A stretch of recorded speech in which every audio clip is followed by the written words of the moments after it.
Vamos a continuar, amados, esta mañana con el tema que venimos trayendo desde el domingo pasado, la ley de Dios. Yo le puse así: la ley de Dios, puntos suspensivos, el espejo que refleja, el espejo de Dios, creo es, no, el espejo que refleja el pecado. Ya, es que esto pasa muy rápido. La ley de Dios, el espejo que refleja el pecado. Ok.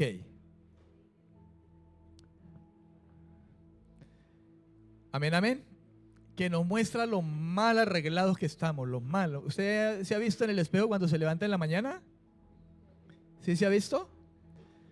Yo me levanto, hermano, y yo de por sí tengo ojeras, pero me levanto con unas ojeras, hermano. El pelo todo parado, y ahora que tengo canas peor, hinchado, con lagañas. Entonces, todo es arreglado. Y el espejo nos dice que estamos así. Entonces, hay que hacer algo, ¿no es cierto? Entonces, nos echamos agüita, nos bañamos. El agua como que le baja un poquito la hinchazón a uno y ya uno se ve mejor, se peina y se ve ya uno arregladito. Entonces, quizá hablar de la ley de Dios como el espejo que nos refleja realmente quiénes somos los seres humanos es de alguna manera acertar en una idea, ¿verdad?, de lo que significa la ley de Dios para nosotros. Amén. En esa manera pensaba cuando le coloqué este título. Quizá algo curioso le pueda sonar a alguien, pero la verdad es esa, hermano. Amén. Ahora permítame continuar. Si mal no recuerdo, creo que comenzamos a hablar acerca de la ley moral de Dios, los 10 mandamientos, y estábamos mirando como uno a uno, refiriéndonos quizá de alguna manera muy básica en qué consiste cada una de esas demandas que el Señor de manera inicial y principalmente entregó a una nación, la nación de Israel. Cuando inmediatamente, por decirlo de esa manera, los saca de 400 años aproximadamente de esclavitud en Egipto, dice la escritura que en el monte Sinaí llamó a Moisés y le entregó estos mandamientos, esta ley. ¿Recuerda usted que Dios en el principio, cuando crea a Adán y a Eva, les puso un mandamiento, les puso una ley, un mandamiento, un mandato? Y les dijo, de ese árbol que está allá, estoy parafraseando, el Señor les señaló, ese árbol que está allá, de ese no vas a comer. Puedes comer de todo lo que usted ve. De hecho, el hombre tuvo que haber visto algo maravilloso, hermano, las aguas, los ríos, árboles, frutales, animales y todo esto. Pero un árbol en particular, dice la Biblia, que Dios le dijo, de este árbol no comas. Y lo más maravilloso del Señor es que Él siempre es muy sincero con nosotros, hermano. Y le dijo, el día que comas de ese árbol vas a morir. Dios le advirtió. Y usted sabe lo que la Escritura nos enseña. El hombre no pudo sostenerse en ese único mandamiento. Fue seducido por Satanás y él escogió el caer en las trampas, en las mentiras, en lo que Satanás le decía, o mantenerse firme en lo que Dios le había dicho en principio, que de ese árbol no iría a comer, que no lo tocaría. Él decidió, ¿verdad? Y entonces la muerte entró. Se infringió el pecado, la muerte entró, pero posteriormente Dios hace algo especial. Tiempo después ya hay una nación, Israel. El hombre se ha multiplicado en gran manera. Están los egipcios y habrían muchos otros pueblos, pero Israel había parado en Egipto, que en ese tiempo todo en los planes de Dios, pues estaba José, y José era la mano derecha del Dios que ellos proclamaban, al faraón en ese tiempo. Pero todo estaba en los planes de Dios, la gracia de Dios estaba obrando. Y dice la Biblia que cuando José es allí una persona muy influyente, entra a su familia después de mucho tiempo de que José desapareció, porque los hermanos no lo querían. Y entran aproximadamente unas 70 personas, según creo que dice la Biblia, pero el pueblo de Israel llegó a ser tan numeroso que el rey de en ese tiempo, ¿verdad?, que no conocía a José, dice la historia, no lo conocía, se asustó y entonces tuvo temor de que hubiera una rebelión de parte de los israelitas, y entonces mandó matar a todos los varones. Moisés fue escondido, guardado, todo en los planes de Dios, ¿verdad? Hasta que ese Moisés, ya aproximadamente con unos 40 y tanto de años quizá, o 80 más o menos, 80, ¿no es cierto? Más o menos tenía cuando ya, porque creo que él duró como 120 años. Entonces, cuando estaba en el desierto, estaba entre los 80 y los 120. 40 años en el desierto, ¿sí o no? Ok.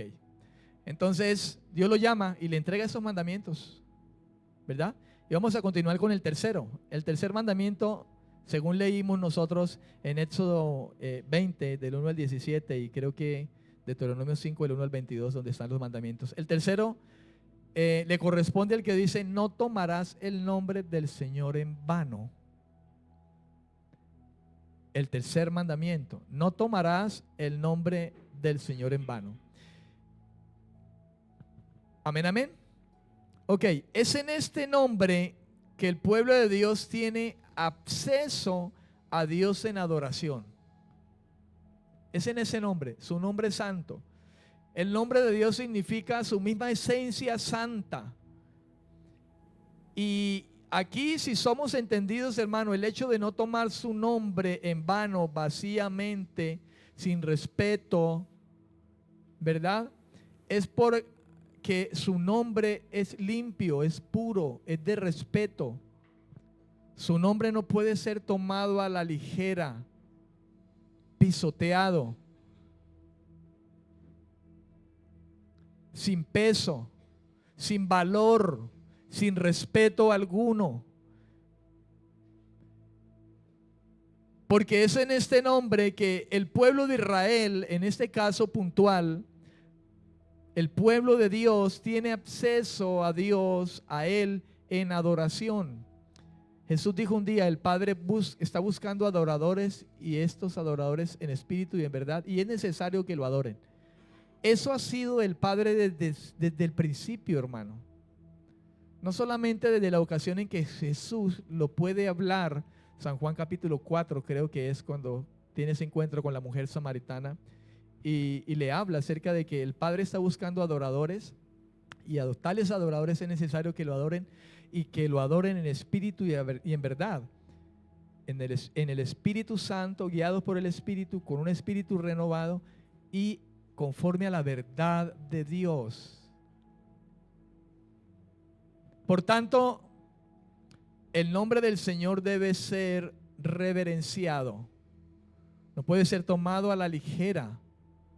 Ese mandamiento prohíbe el uso del nombre de Dios en el culto falso. Escuche, este mandamiento que Dios da prohíbe el uso del nombre de Dios, del Señor, en el culto falso. Una falsa adoración, un culto falso. Quizá como cuando se dice también: así está diciendo el Señor, o así dice el Señor, cuando lo que se está enseñando no es de el Señor, no es conforme al Señor. Así como cuando se piensa, cuando se habla de un culto falso, se está pensando en encantamientos, en adivinaciones, así como para afirmar falsedades o decir blasfemias. Es interesante que a veces cuando hay gente que practica la adivinación, ellos tienen una Biblia. Y en medio de lo que están haciendo que no está bien, hay gente que llega a esos lugares y dice: ay, pero tiene que ser verdad porque mire que tiene la Biblia. Y habla tan bonito de Dios. Pero es un centro donde te adivinan: venga para que salga de pobre, ¿verdad? venga que le tenemos la respuesta a su problema de amor o a su arracha.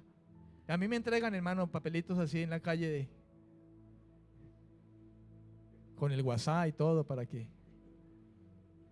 Y no sé si los que llegaron a ir alguna vez a un lugar de eso se dieron cuenta que tenían la Biblia, hermano, y eso le hablaban tan bonito de Dios. Y a ver, ¿cuántos? No, mejor no pregunto.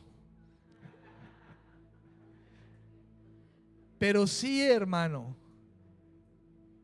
y te hablan que Dios, y en medio de eso, que es algo falso, que es abominable para Dios, se está tomando el nombre de Dios en vano, sin respeto, involucrándolo en cosas que Dios no está de acuerdo. Son abominación para Jehová, dice la Escritura.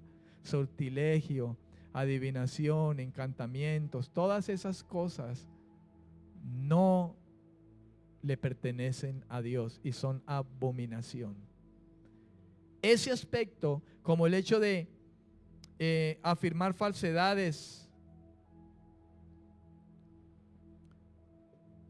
jura decir la verdad y nada más que la verdad. ¿Lo ha visto usted? Y ponen encima de la Biblia, hermano.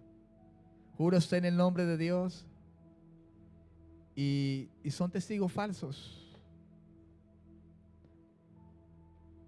Para hablar blasfemias, hablar mal de Dios, usar su nombre para maldecir, usarlo como una mala palabra inclusive,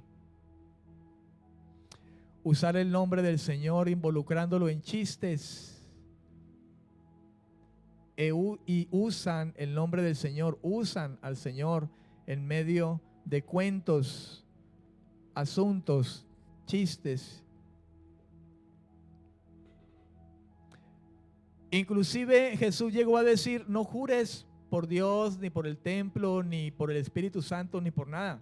No necesitas hacerlo. Si tú eres un hombre que vive verdad, una mujer que vive verdad, tú sí sea sí, tú no sea no. Si alguien no te cree, problema el que no te crea. Tú dices no, es no. No necesitas poner mi nombre por delante, porque eso no está bien tampoco.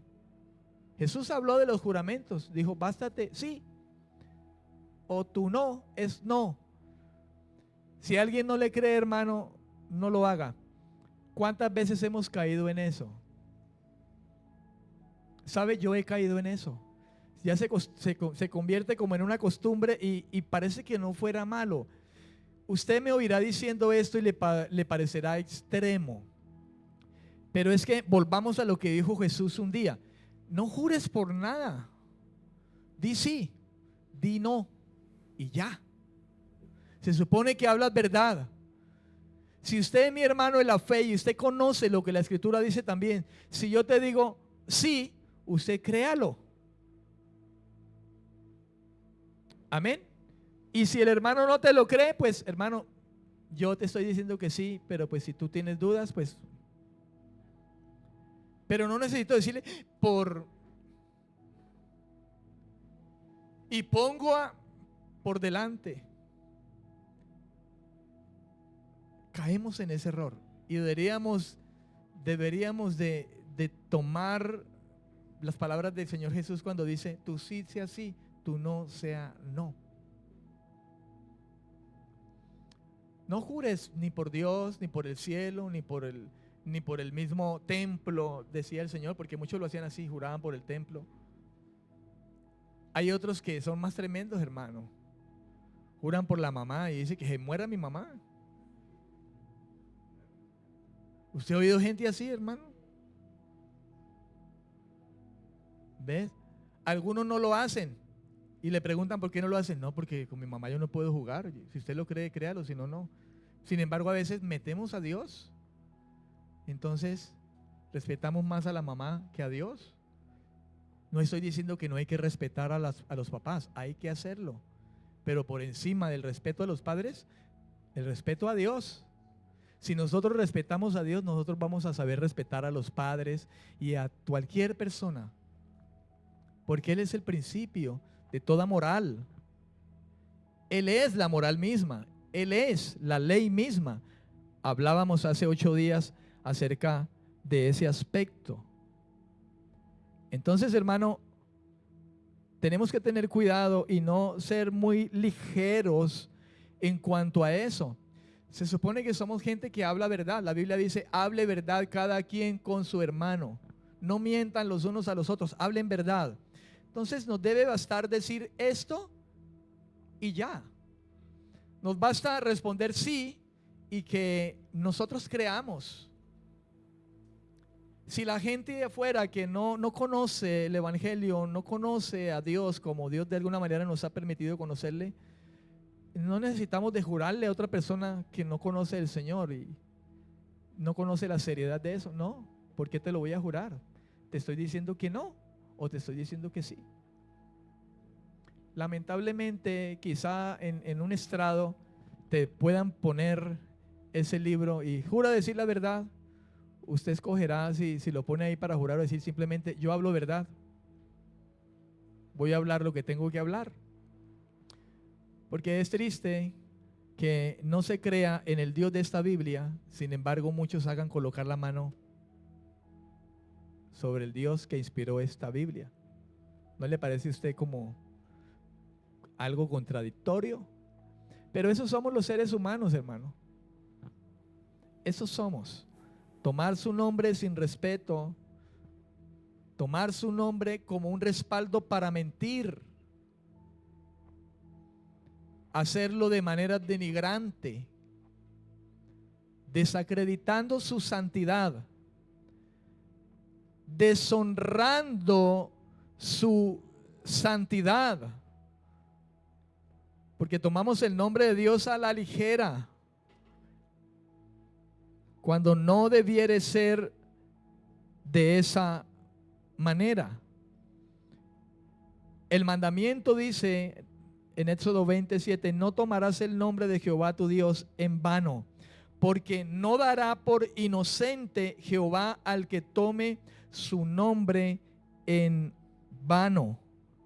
No lo dará por inocente. Este mandamiento prohíbe utilizar su nombre, el nombre de Dios, sin razón alguna. ¿Qué necesidad tengo? Tu sí sea sí, tu no sea no. Tu testificación se supone que es cierta. Si estás como testigo, vienes a hablar verdad. No debemos hacerlo.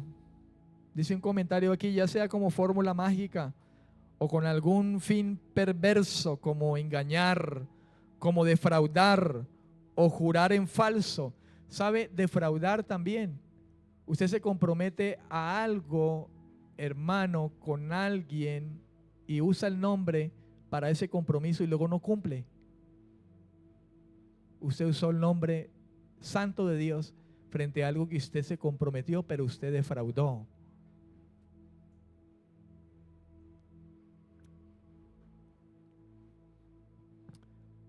Amén. Entonces, hermano, la pregunta es, ¿los seres humanos somos capaces con esto de verdad?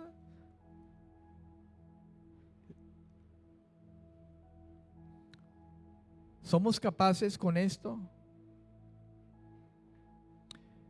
En Levíticos capítulo 19, versículo 11, mire lo que dice, y estamos hablando de Levítico, el libro de Levíticos, capítulo 19, versículo 11. Escribió esto Moisés, no robaréis. Y lógicamente Moisés, siempre guiado por Dios en todo lo que escribió, los mandamientos y todas esas. La Biblia habla de 613 mandamientos en total, y la base de eso son la ley moral de Dios.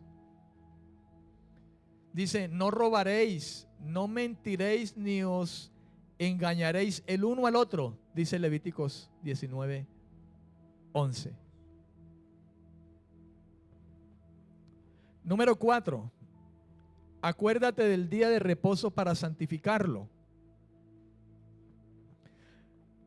La ordenanza del día de reposo tiene raíz tanto en la creación como en la redención. Si usted se fija en Éxodo capítulo 20, versículo 11, Éxodo capítulo 20, versículo 11. El énfasis en cuanto a ese día lo hace en razón de la creación. El Señor, cuando escribió Moisés por la guía de Dios el Éxodo, lo que se llama el Éxodo, y dice: porque en 6 días hizo Jehová los cielos y la tierra, el mar y todas las cosas que en ellos hay, y reposó en el 7º día. Por tanto, Jehová bendijo el sábado y lo santificó. La lectura viene acerca del sábado. Mira, viene del versículo 8, voy a leerlo. El contexto viene desde el versículo 8. Acuérdate del sábado para santificarlo. 6 días trabajarás y harás toda tu obra. Pero el 7º día es de reposo para Jehová, tu Dios. No hagas en él obra alguna, tú, ni tu hijo, ni tu hija, ni tu siervo, ni tu criada, ni tu bestia, ni el extranjero que está dentro de tus puertas. Porque en 6 días, y ahí viene un por qué. ¿Por qué dice eso?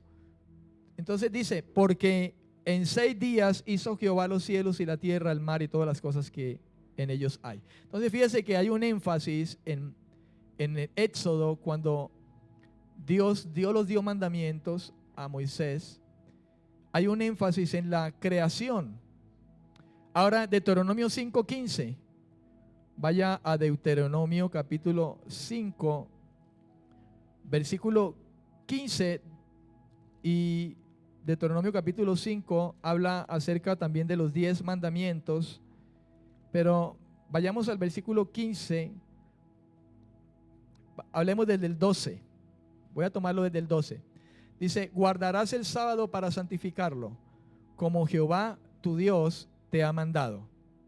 6 días trabajarás y harás toda tu obra, pero el 7º día es de reposo para Jehová tu Dios. Ninguna obra harás tú, ni tu hijo, ni tu hija, ni tu siervo, ni tu sierva, ni tu buey, ni tu asno, ni ningún animal tuyo, ni el extranjero que está dentro de tus puertas, para que tu siervo y tu sierva puedan descansar como tú.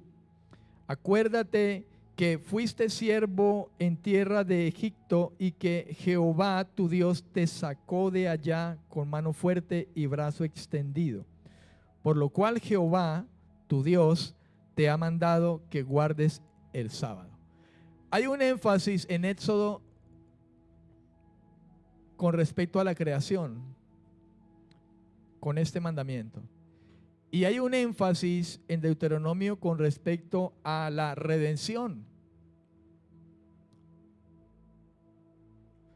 Amén. O sea que cuando se habló de este mandamiento mira atrás hacia la buena creación de Dios, pero mira también hacia adelante, hacia el descanso final del día de reposo para el pueblo de Dios. Si usted quiere escribir, si está escribiendo, escriba Hebreos 4, del 1 al 11. No voy a leerlo, pero algo de lo que le estoy pronunciando habla el autor de Hebreos, capítulo 4, versículo 1 al 11. El día de reposo apunta a Cristo y nuestro Creador y Redentor. Alguien me dirá: pastor, y si es un mandamiento de Dios, ¿por qué no lo guardamos? Y le hago una pregunta: ¿por qué no guardas los otros?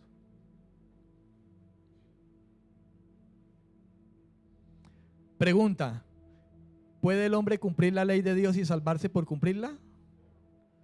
Pregunta: ¿Dios dio los 10 mandamientos con la intención de que nosotros al cumplirla nos salváramos? Pregunta: ¿sabía Dios que el hombre estaba perdido, muerto espiritualmente, y si le daba esos mandamientos no los podía cumplir? ¿Sabía Dios? ¿A qué jugaría Dios si, sabiendo que el hombre fue cauterizada su mente, está muerto espiritualmente, está esclavo del pecado, y le da mandamientos para decirle: cúmplelos y te salvo, ¿A qué jugaría Dios si sabe que al darle un mandamiento y en la condición en que estaba no iba a poder hacerlo? ¿Cómo juzgaría usted a Dios de esa manera? Sino como un Dios que quiere jugar con la humanidad, como quiere, como a veces se habla de Dios, que Dios nos coge a nosotros como marionetas, quiere que hagamos su voluntad y que seamos robots y juega con nosotros. No, hermano, Dios nunca ha jugado ni jugará con nosotros.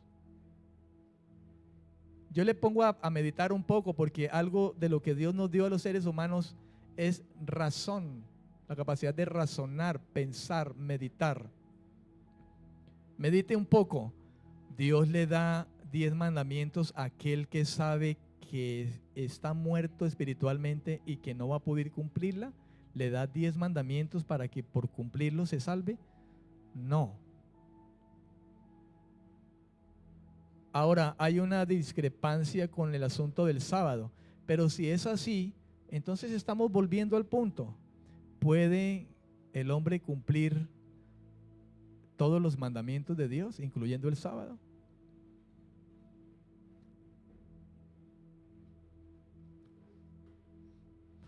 ¿Sabe que inclusive eso se volvió tan fuerte que en algún momento algunas personas de fe en algún tiempo atrás se separaron de otros por motivo del sábado? Entonces, ¿a qué estamos volviendo? A pretender ser salvos por cumplir la ley, cuando la Biblia dice, por la ley nadie se puede salvar. Un solo mandamiento que incumplamos de los 10 lo hace culpable de todos.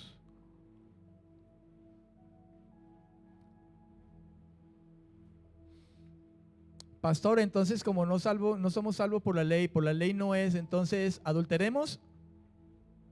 Jesús dijo, oísteis que fue dicho, no adulterarás.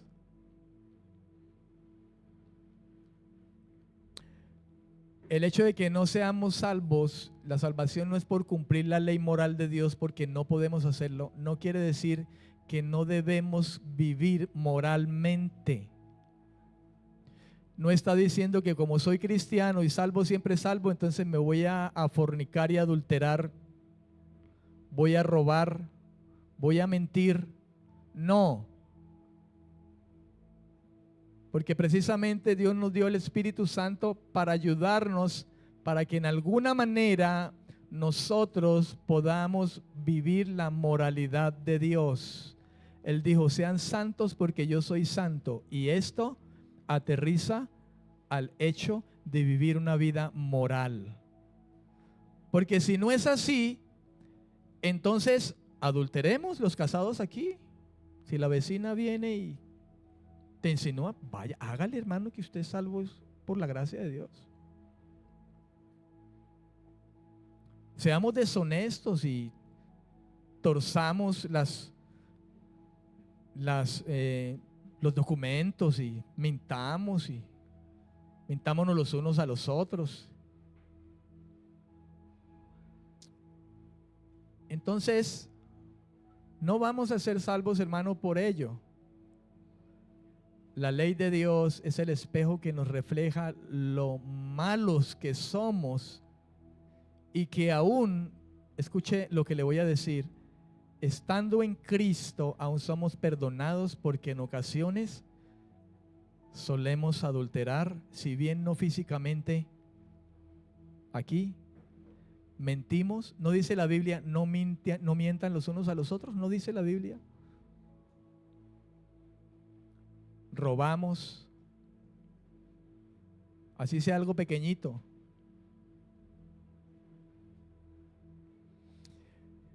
La argolla de matrimonio mía se perdió en una iglesia, en un baño en el que solamente entraban los de la iglesia. Y yo me lo quité para lavarme las manos y que no me quedara jabón ahí, y quedó ahí. Y yo me imagino que algún cristiano lo encontró, pero no lo devolvió. Y ahí decía, Alfredo y Faisuri, septiembre de 1993. ¿Se perdió?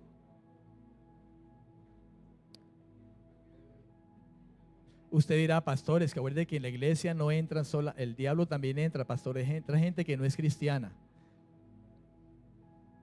Pero uno asume que supuestamente aquí somos cristianos, no debería perderse nada, ¿sí o no?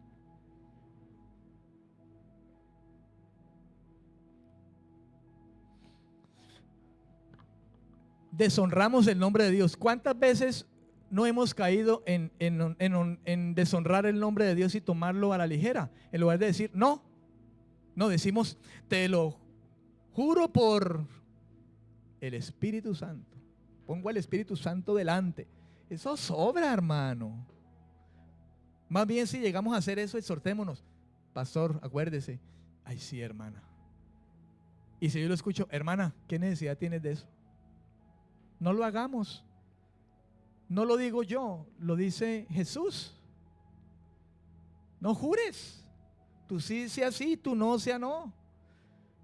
¿Esto es extremismo? ¿Esto es fanatismo? No, es obediencia. No podemos llegar a imaginarnos cuán puro y santo y limpio es el nombre de Dios, hermano. Perfecto. Es que no alcanzamos a eso. Las cosas celestiales deben de ser tan gloriosas que el mismo Juan, que se supone que conocía al Señor, cuando el ángel se le presentó, él se tiró al suelo y estaba viendo un ángel nomás. Y nosotros somos un poco menor, creo que dice la Biblia, que los ángeles. Y le dijo, no, levántate. Adora a Dios, yo soy un consiervo tuyo. Ahora, ¿qué será estar delante del Creador? No, tostados, hermano. A veces los cristianos no predicamos a un Dios santo y decimos santo, santo, santo, y no tenemos idea de lo santo y puro que es Él, como para tomar su nombre a la ligera, sin necesidad.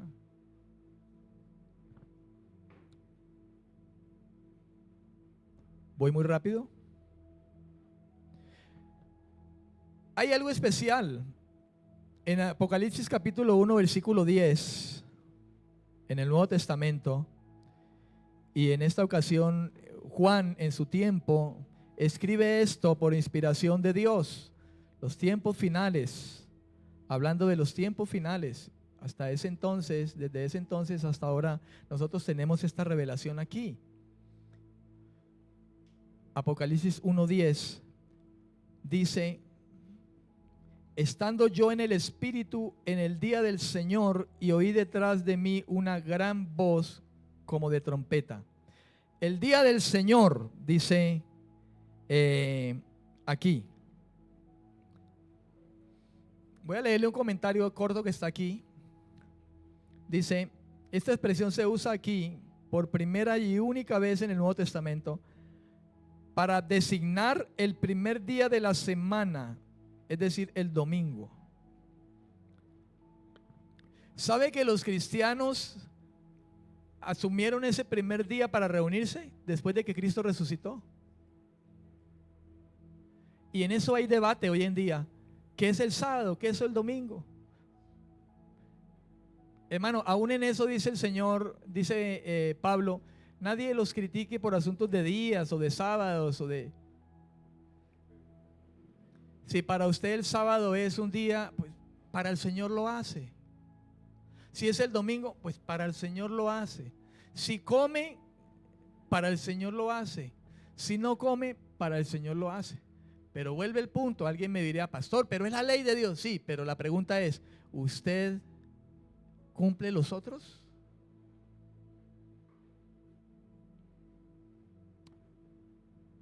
Ciertamente usted y yo no vamos a ir al cielo porque cumplimos los 10 mandamientos, la ley moral de Dios, que es perfecta. La Biblia dice, no hay hombre alguno sobre la tierra tan perfecto que nunca peque. Y el pecado es infracción de la ley. Creo que lo dice Juan en su primera carta. Y si alguien dice que no peca, hace mentiroso a Dios, Pero si alguien peca, la sangre de Cristo está para limpiarle, y a un abogado tenemos que se sentó a la diestra del Padre después de que murió, resucitó, estuvo entre nosotros un tiempo y luego subió y ahora está sentado a la diestra de Dios el Padre.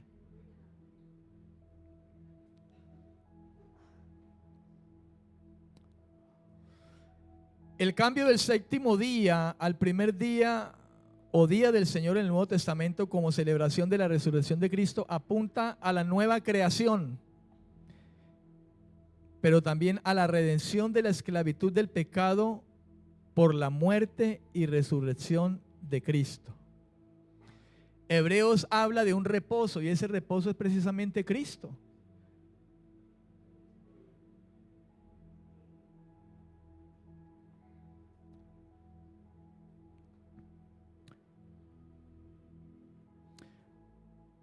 Amén, amén. Esto apunta a la nueva creación y a la redención de la esclavitud del pecado por la muerte y resurrección de Cristo. Al parecer el domingo vino a ser un día regular para adorar de las asambleas de las iglesias. Un ejemplo está, si usted lo quiere anotar allí, Hechos 27, no sé, leámoslo. Hechos 27. Dice, el primer día de la semana, reunidos los discípulos para partir el pan, Pablo, que tenía que salir al día siguiente, les enseñaba y alargó el discurso hasta la medianoche. El primer día de la semana, recordado por ser el día de la resurrección de Jesús. Por ello mismo llegó a ser el día de la reunión de los cristianos de los primeros tiempos, la iglesia primitiva. 1 Corintios 16, 2. Pablo hablando a los corintios, creo que con respecto a ofrendas o algo así. Dice, si hay un título aquí que dice la ofrenda para los santos. Dice, en cuanto a la ofrenda para los santos, haced vosotros también de la manera que ordené en las iglesias de Galacia. Galacia, la carta a los Gálatas, cuando se habla de la iglesia de los Gálatas, la que estaba en Galacia, eran varias iglesias, ¿sabe? No era una sola, eran varias. Por eso dice aquí, a las iglesias de Galacia. Cuando se mandó Gálatas, se mandó a las iglesias. Habían varias en la localidad, por decirlo así, de alguna manera. Versículo 2 dice, cada primer día de la semana, cada uno de vosotros ponga aparte algo según haya prosperado, guardándolo para que cuando yo llegue no se recojan entonces ofrendas.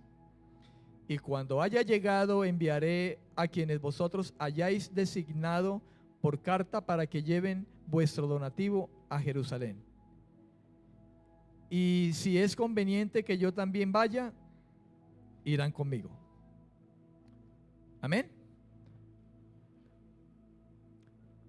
Si nosotros habláramos de un día especial, nosotros, por lo menos nosotros, hablaríamos, hermano, del hecho que tenemos nosotros como deber congregarnos, sea un día, o 2 días, o 3 días a la semana. Pero si hablamos de eso, ¿usted se da cuenta qué día se reúne por lo general la iglesia cristiana evangélica en el mundo? Mundialmente, generalmente, ¿qué día se reúne la iglesia cristiana evangélica? ¿Qué días se reúnen de manera general? Sí, claro, lo hacemos un jueves también. Algunos tienen culto toda la semana.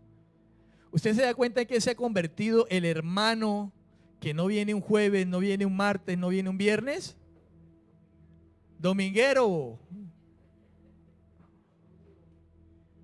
Y es el domingo. Yo digo, ¿por qué? ¿Costumbre? ¿Qué será? Solamente piense un poco sobre esas cosas.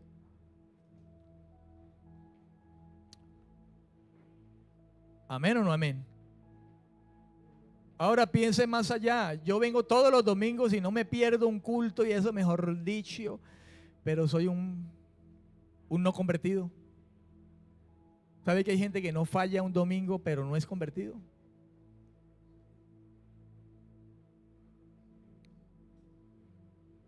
¿Que sí o que no? Hay gente que se congrega, puede congregar más que usted y que yo, sin embargo, sin ser un nacido de nuevo.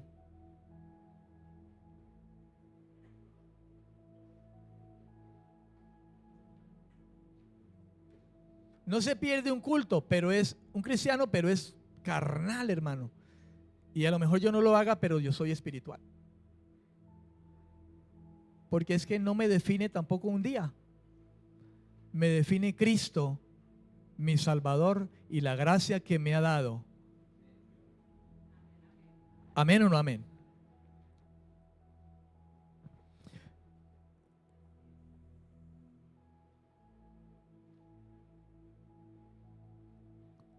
¿Que sí o que no?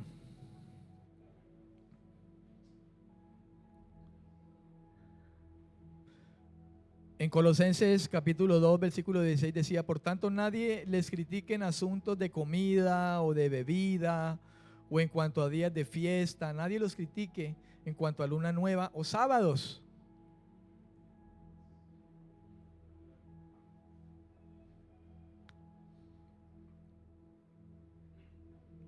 Yo he escuchado a algunas personas que guardan celosamente el sábado y llegan a tildar a la gente que no guarda el sábado de desobedientes, impíos, qué sé yo, e inclusive decir que el que no guarda el sábado se va al infierno. No, pues si no echamos mano de la vida eterna y de Cristo, con sábado o sin sábado nos vamos a ir al infierno. Porque el sábado no es el único mandamiento.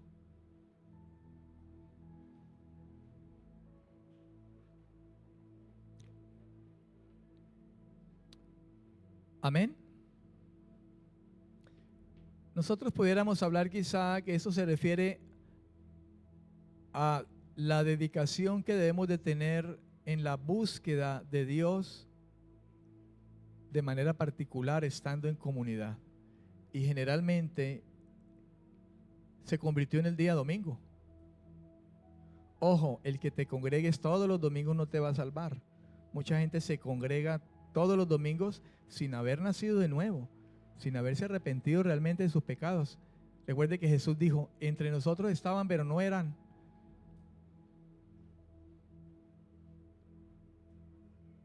Pues Jesús tenía uno que no era.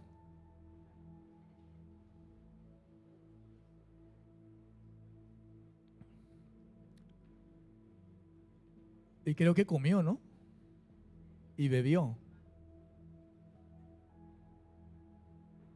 De modo de decir que si tomo la Santa Cena, por eso soy salvo.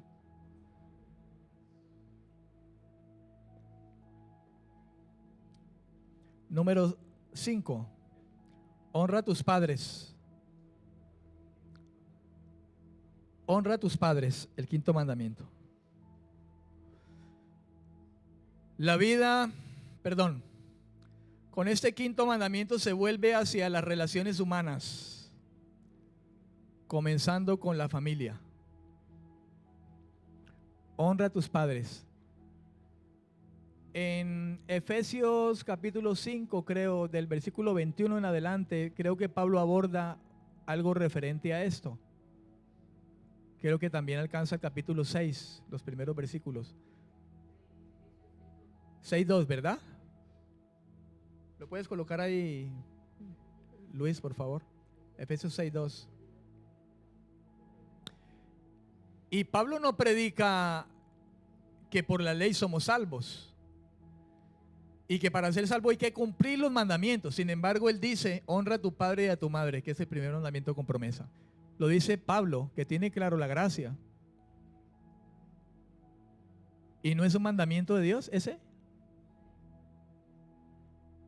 Es la ley de Dios, ¿no es cierto? Por la ley de Dios nadie es salvo, ¿no es cierto? Entonces no cumplimos eso. Debemos hacerlo. Sin embargo, por eso no somos azotados por Dios, disciplinados por Dios. Porque ciertamente, hermano, todos llegamos a deshonrar a nuestro Padre en algún momento de la vida, créalo. Le llegamos a faltar el respeto, le mentimos. Si estábamos en el colegio nos escapábamos, los padres creyendo que estábamos estudiando y estábamos sinvergüenciando con el novio, la noviecita, el noviecito.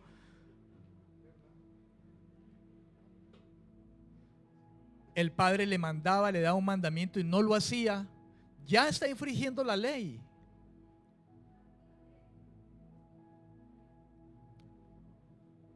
El asunto es que si estamos en la gracia y tenemos al Espíritu de Dios que nos ha escrito en el corazón esta ley, pues debemos de ser gente que por lo menos debe ser algo más obediente que aquel que está sin la gracia de Dios allá afuera, que no tiene ese temor de hacerlo. Nosotros sí. Sin embargo, en muchas ocasiones podemos hacerlo. Conozco cristianos que saben que honrar a padre y madre es respetarlos y ayudarlos económicamente y no lo hacen. Y son cristianos y son pastores. Y son pastores que han dicho, Dios me dijo que honrara a mi padre y a mi madre. Y en esa ocasión que se lo dijo, lo hizo. Pero pasó un buen tiempo y se le olvidó. Y por allá como que se lo volvió a recordar otra vez el Señor y se acordó que tenía padre y madre. De pronto, quién sabe dónde, al otro lado del charco o qué. Y lo hizo. Hermanos, la ley de Dios no la hizo Dios para que nosotros la cumpliéramos para justificarnos. No, la dio para que nosotros nos diéramos cuenta de los pecadores que somos. Yo estoy hablando esto y me estoy adelantando un poco al tema porque el tema es largo. Pero al hablar de cosas es inevitable a veces tener que complementar con otras.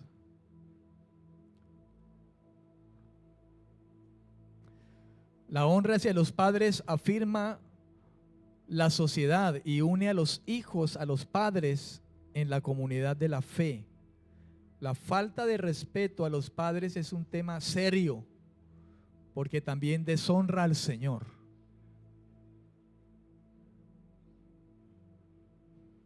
En el Antiguo Testamento, cuando un hijo era una cosa bien tremenda que hasta le pegaba, tengo entendido que eran esos hijos que hasta le pegaban a los padres. ¿Sabe qué hacían?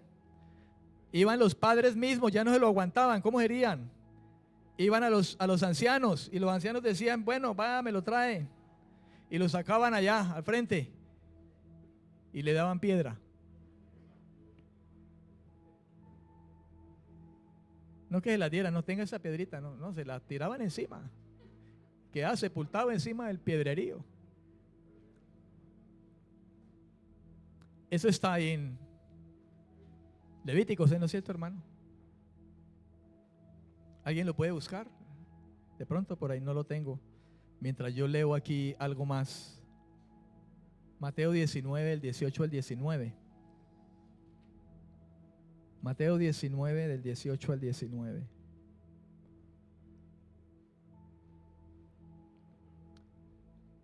Esta fue la ocasión del joven rico, ¿no? En el versículo 18, el joven rico le dice al Señor, le preguntó, ¿cuáles? Y Jesús le contestó, hablando de los mandamientos. El Señor le dijo, guarda los mandamientos. Y le dijo, ¿cuál? Y Jesús le contestó, no matarás.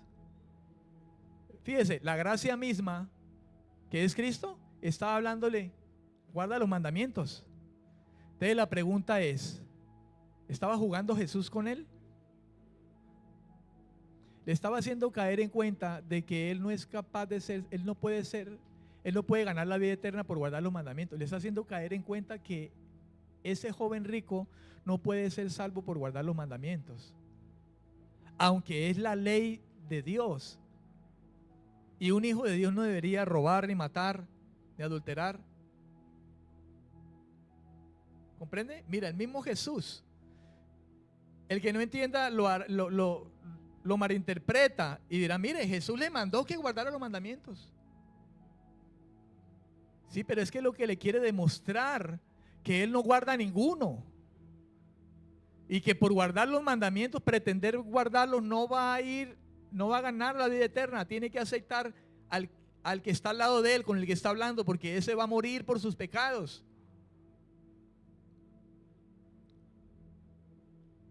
Jesús le contestó: no matarás, no adulterarás, no hurtarás, no dirás falso testimonio, honra a tu padre y a tu madre, y amarás a tu prójimo como a ti mismo. El joven le dijo: todo esto lo he guardado desde mi juventud, ¿qué más me falta? Así dice la gente de afuera: yo soy bueno, yo cumplo los mandamientos de Dios, yo no le hago mal a nadie, yo no robo, yo no mato. Pregúntele a cualquiera a ver si es bueno o malo, y el 99.99% le va a decir: yo soy bueno.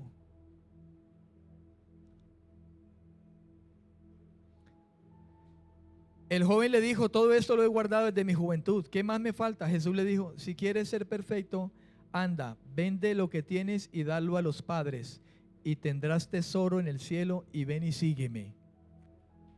O sea, tendrás la vida eterna. Amén. Dalo a los pobres, y tendrás tesoro en el cielo, y ven, sígueme.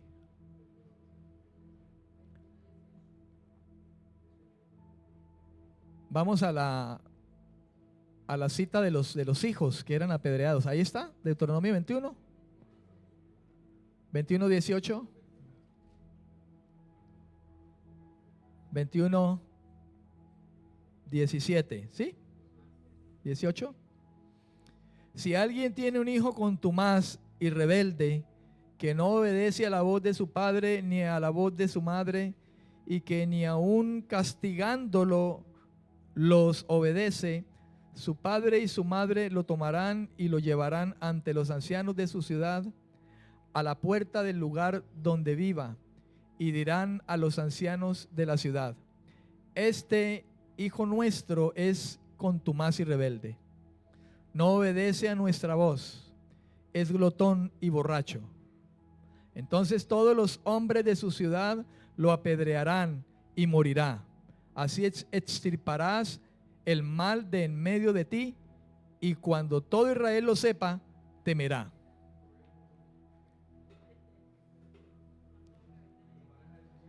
¿Cuántos hijos aquí no habrá que cogerlos a piedra también? ¿Ah? Bendito sea Dios por la gracia, ¿no?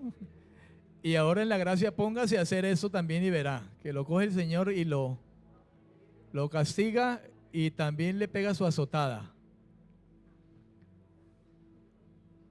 ¿Amén o no amén?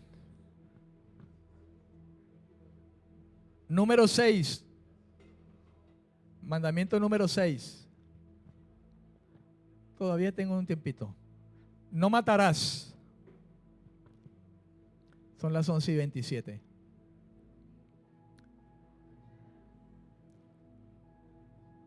Algo que nosotros debemos de saber, hermano, y tener presente, es que la vida humana es sagrada. La vida humana es sagrada. Pastor, la de un animal no importa. Dios dice que nosotros debemos amar nuestras bestias. Yo tengo una bestia en mi casa, se llama Luna. Ojo que está pecando con esos malos pensamientos.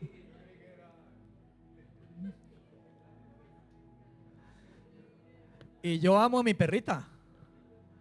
Yo la cargo, la chocholeo, hasta le doy picos aquí en la. Pero la vida humana es mayor y de más importancia y más valiosa que la vida de un animal. Jesús dijo: Dios alimenta a las aves del cielo, Él las sustenta. Y Dios ama su creación y ama a las aves. Dice: pero ustedes son más importantes que las aves.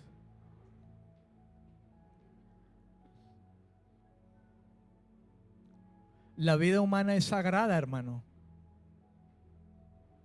Ahora, si usted se agarra o toma la vida de un animal y de otro, y como hacen muchos que le tiran un carro encima adrede a un perrito, un animal, tiene pecado, hermano. Porque aunque no sea una vida humana, tiene pecado, tiene maldad en su corazón.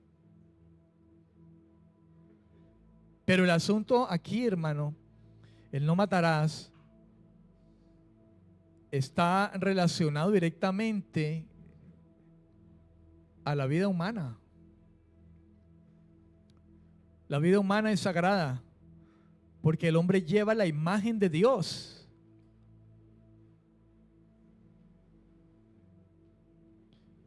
Aunque la imagen de Dios se haya distorsionado por causa del pecado, las personas siguen siendo especiales. ¿Sabía usted eso?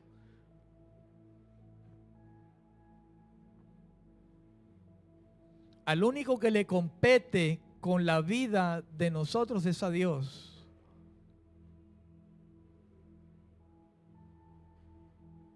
Todas las almas son mías, dijo el Señor. Que sean de Él no necesariamente está diciendo, si ve, vamos para el cielo todos. No, no es eso. Al cielo irá el alma redimida por la sangre de Jesucristo, justificada por la fe. Pero de Dios son todas las almas, tanto del justo como del injusto. Amén. Las personas, sean quien sea, hermano, siguen siendo especiales porque son la imagen de Dios, aunque ésta se haya distorsionado. La palabra hebrea de matar, matar es en el hebreo razak, con T y J al final, razak. Su raíz primaria define ese razak de no matarás, matar, razak, con T y J al final. La raíz primaria de esa palabra define despedazar, hacer pedazos. Esa palabra en el hebreo define matar a un ser humano. La palabra se usa allí para indicar asesinato premeditado. Como dice en Jeremías 7:9, si usted está escribiendo. Para designar un asesinato accidental, Josué 20:3. El acto supremo de venganza, Números 35:27.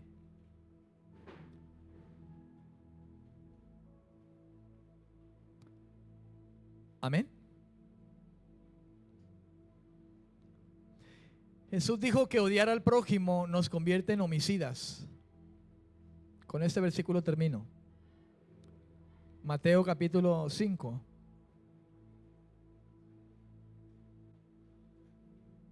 Mateo capítulo 5.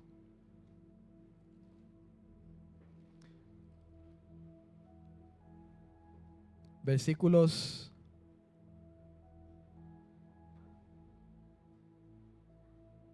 21 y 22. Oísteis que fue dicho a los antiguos, no matarás, y cualquiera que mate será culpable de juicio. Pero yo os digo que cualquiera que se enoje contra su hermano será culpable de juicio. Y quien quiera que diga necio a su hermano será culpable ante el concilio. Y cualquiera que le diga fatuo quedará expuesto al infierno de fuego. Amén. Usted pudiera mirar quizá este último pasaje en algunas versiones de la Biblia y poder hallar quizá un poco más de claridad en cuanto a algunas palabras que hay allí. Amén. Vamos a dejar allí, amados. Póngase sobre sus pies.